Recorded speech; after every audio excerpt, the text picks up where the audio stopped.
이 시간 말씀은 사무엘상 20장에서 찾았습니다. 사무엘상 20장 8절서부터 17절을 제가 개역 한글 성경으로 읽어드리겠습니다. 그런즉 원컨대 내 종에게 인자히 행하라.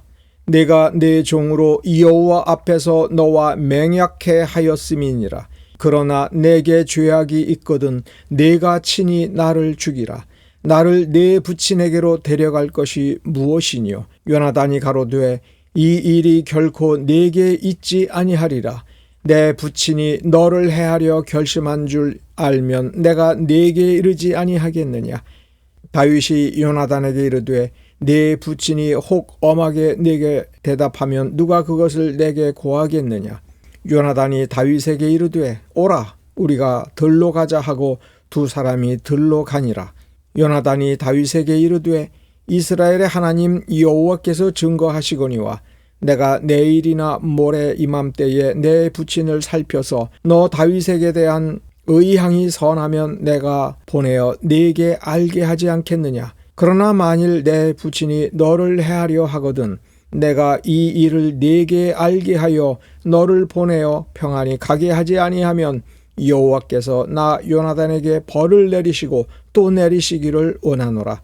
여호와께서 내 부친과 함께 하신 것 같이 너와 함께 하시기를 원하노니 너는 나의 사는 날 동안에 여호와의 인자를 내게 베풀어서 나로 죽지 않게 할 뿐 아니라 여호와께서 너 다윗의 대적들을 지면에서 다 끊어버리신 때에도 너는 네 인자를 내 집에서 영영히 끊어버리지 말라 하고 이에 요나단이 다윗의 집과 언약하기를 여호와께서는 다윗의 대적들을 치실지어다 하니라. 요나단이 다윗을 사랑함으로 그로 다시 맹세케 하였으니 이는 자기 생명을 사랑함 같이 그를 사랑함이었더라.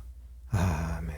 요나단과 다윗, 다윗과 요나단의 우정 혹은 사랑은 이런 친구 있으면 얼마나 좋을까 이런 생각을 하게 됩니다.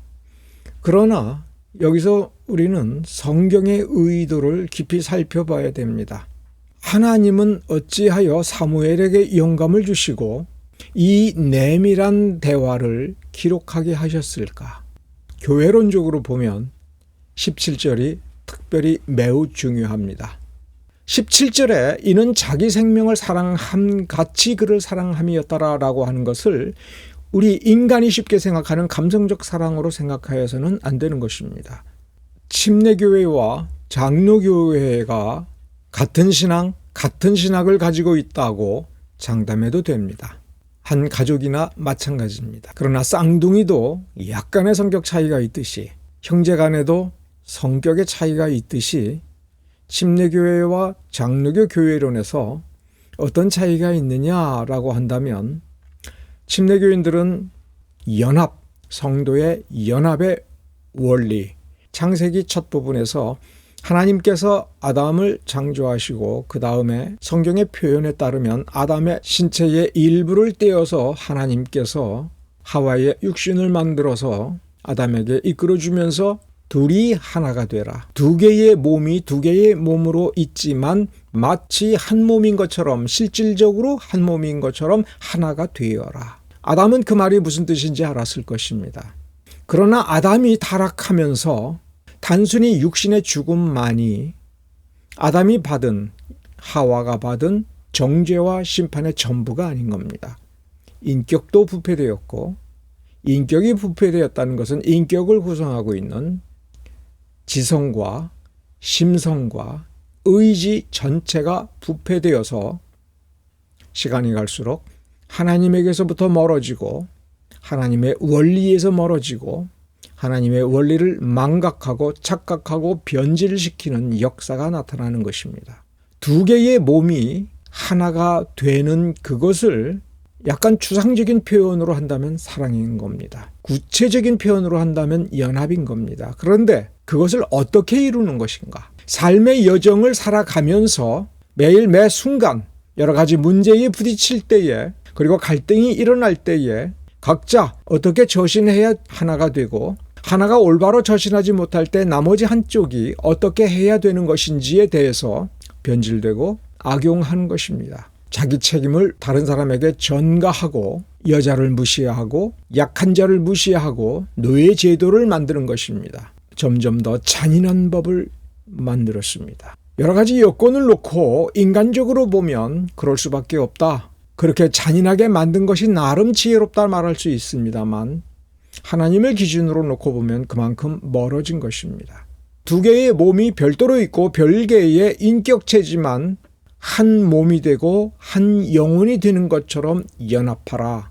그 연합이 이루어진 상태가 사랑이다라고 우리가 쉽게 정의할 수 있다고 하더라도 어떻게 하면 그렇게 되는 것인지, 그리고 그렇게 된 상태를 죄 없이 흠 없이 유지하는 것은 고도로 높은 수준의 신앙이며 상당히 깊은 신학을 통해서나 겨우 이해하고 살면서 제대로 이룬다고 하는 것이 극히 불가능할 정도로 어려운 것입니다. 그러나 성경은 우리에게 틈틈이 낮은 단계에서부터 깊은 단계까지 이렇게 하나 되는 것을 온전히 보여주려고 애를 씁니다. 자, 그러면 이 사랑이 무엇인가? 그리고 이 사랑이 좋다라고 하면 사랑으로 시작해서 사랑으로 도달하는 것인가? 어떻게 시작하는 것인가를 사무엘상은 보여주려고 애를 쓰는 겁니다. 사무엘상 20장을 쓰기 위해서 사무엘상 17장이 있다. 서론적으로 우리가 거기서부터 이해해야 20장을 이해할 수 있다. 이렇게 생각해도 되는 겁니다. 오늘 우리가 읽은 본문의 내용만 보더라도, 그리고 17장으로 거슬러 올라가서 다윗이 무엇을 보여주었는가? 그렇습니다. 골리앗과 같은 거인을 돌팔매 하나로 때려 죽인 소년, 용감무쌍한 소년, 그 이미지의 깊은 이면, 그리고 하나님께서 보여주고 싶은 것은 하나님께서 바라시는 믿음이 뭐냐 하는 겁니다. 내가 예수를 믿고 고백한다라고 할 때에 그 내 심장 속에 어떤 내용적 실체를 가지고 무엇을 드러내느냐라고 할 때 질적인 면에서 바로 이 소년 다윗이 가지고 있었던 이런 믿음이다. 사무엘상 17장 45절서부터 47절까지의 세 구절에 이 소년 다윗의 믿음의 본질이 무엇이냐? 본질적으로 소년 다윗이 하나님을 믿었을 때의 그 내용적 실체가 당시의 유대인들, 이스라엘 백성, 그리고 하나님께로부터 은혜 받아서 왕이 되었다라고 하는 사람이 내놓는 믿음과 얼마나 다른가? 다윗이 블레셋 사람에게 이르되, 이 표현을 생각을 해보면 지금 다윗은 홀로 골리앗 앞에 있는 겁니다. 죽음 앞에 있는 거죠. 다윗으로서는 비교할 수 없는 용사 골리앗 앞에서 이제 죽기 직전에 유언처럼 하는 말이다, 이렇게 생각해도 틀린 말이 아닌 그런 상황에서 다윗이 한 말을 보십시오.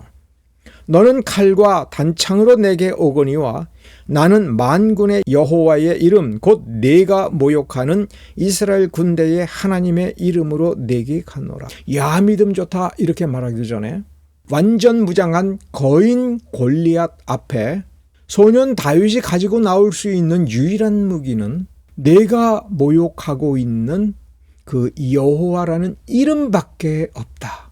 좀 더 깊이 얘기하면 이런 뜻입니다. 나는 하나님의 부르심을 받지도 못했다. 하나님이 나의 육신을 강하고 단단하게 만들어 주시지도 않았다. 내게 맞는 무기를 주신 적도 없고 전쟁에 쓸만한 무기를 들을 힘도 아직 내게는 없다. 나는 내가 모욕하는 여호와 하나님의 이름밖에는 나는 들고 나올 것이 없다. 47절에 다윗의 믿음을 본격적으로 드러냅니다.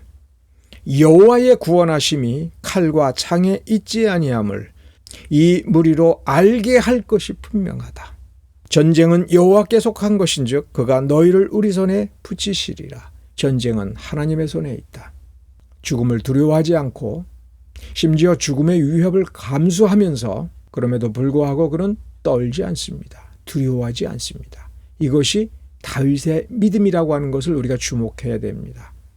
성경은 이 믿음이 귀하다 뿐만 아니라 이 믿음이 하나님께서 바라시는 믿음이고, 그래서 바로 이때에 역사하셨다. 소년 다윗에게 이 믿음이 있다 하는 것입니다. 이 믿음을 하나님께서 쓰시느냐 안 쓰시느냐 하는 것은 하나님의 주권이며 하나님의 자유입니다. 안 쓰셔도 하나님은 하나님이십니다. 다윗이 골리앗의 손에 죽었어도 하나님은 하나님이십니다. 하나님의 주권이나 영광이 흔들리는 것이 아닙니다. 하나님은 원래 영광스럽습니다. 그 하나님께 우리가 영광을 돌리는 것은 별개의 문제입니다. 우리가 영광을 돌리지 않아도 하나님은 영광의 하나님입니다. 우리가 그 하나님께 영광을 돌리지 아니할 때 우리의 책임과 우리의 당연한 몫을 하지 않는 부실한 신자라는 증명이 될 겁니다.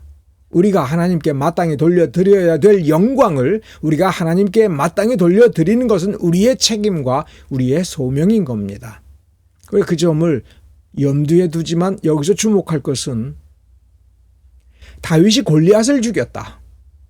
다윗 때문에 이 블레셋 전쟁에서 이겼다라고 하는 사실. 그래서 다윗이 죽인 자는 만만이다.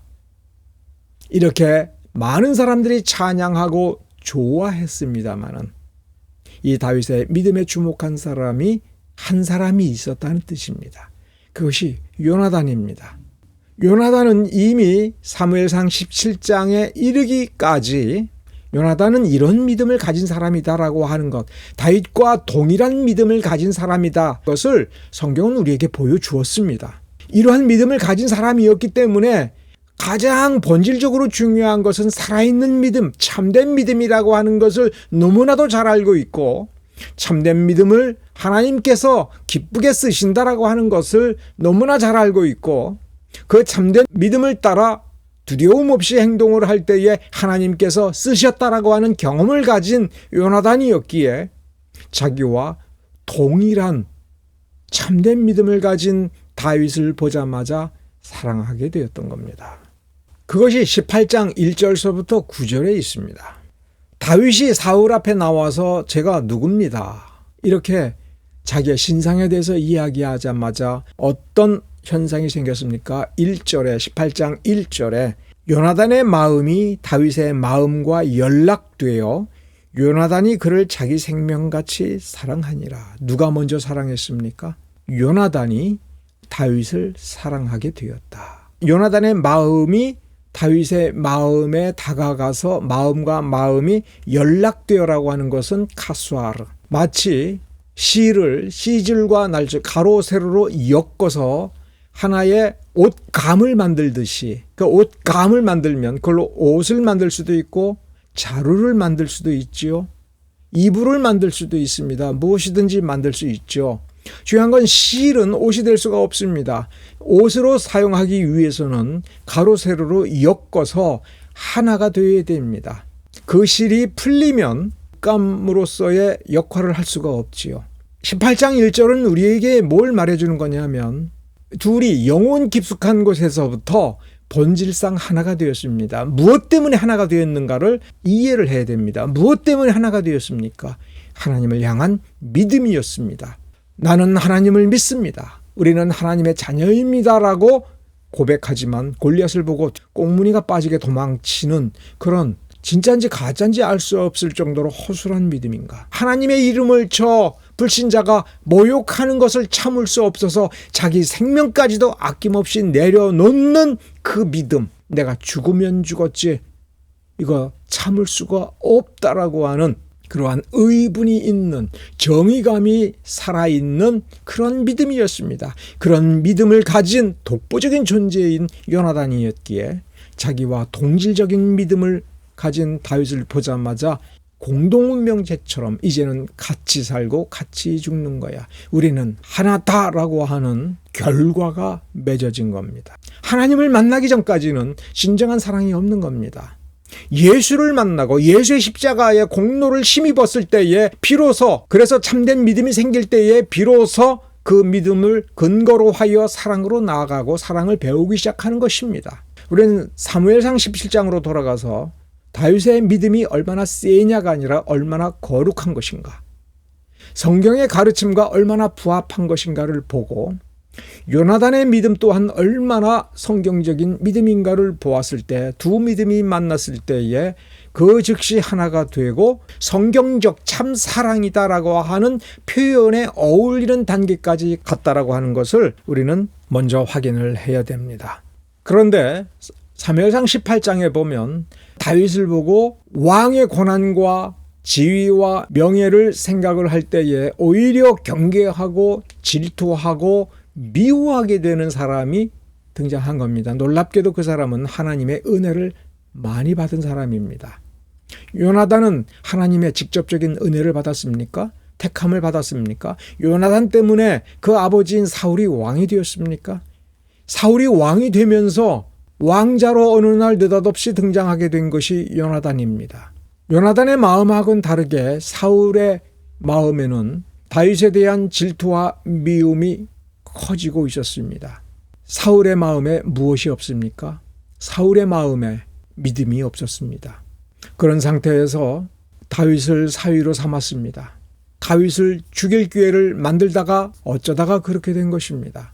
믿음이 없으니 믿음이 있는 사람이 싫은 겁니다. 미운 겁니다. 삐뚤어진 믿음이 사울의 왕의 인격을 삐뚤어지게 만들면서 그의 사랑조차 삐뚤어졌습니다. 이기적인 사랑이 점점 커졌습니다.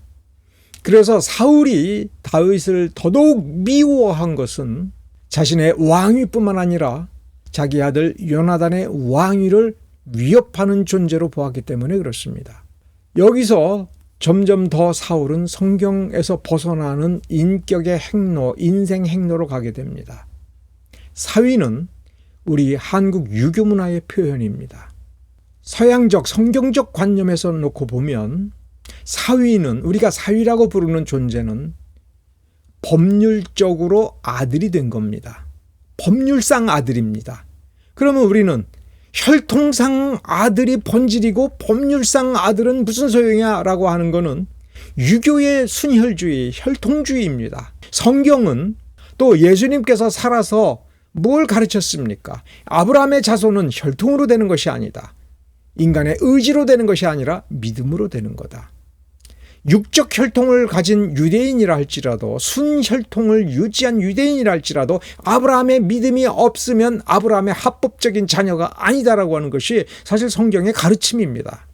사위도 자식입니다. 그러나 사울은 믿음이 삐뚤어졌고 하나님께로부터 멀어지고 있었기 때문에 성경의 가르침에서 벗어났습니다. 사울 왕은 요나단을 삐뚤어지게 사랑을 했습니다. 못나게 사랑했습니다. 못되게 사랑했습니다. 또 다른 자식인 다윗을 죽이려고 부단히 노력했습니다.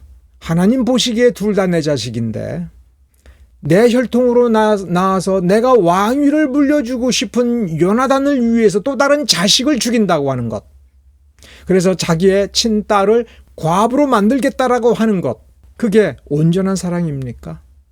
장남만 사랑하는 것이 온전한 사랑입니까? 삐뚤어진 사랑이죠. 믿음이 삐뚤어지면 지식이 삐뚤어지고 사랑도 삐뚤어지고 행실도 삐뚤어집니다. 그러면 거기에서 뭐가 나옵니까? 가문 내에 비극이 나오는 겁니다.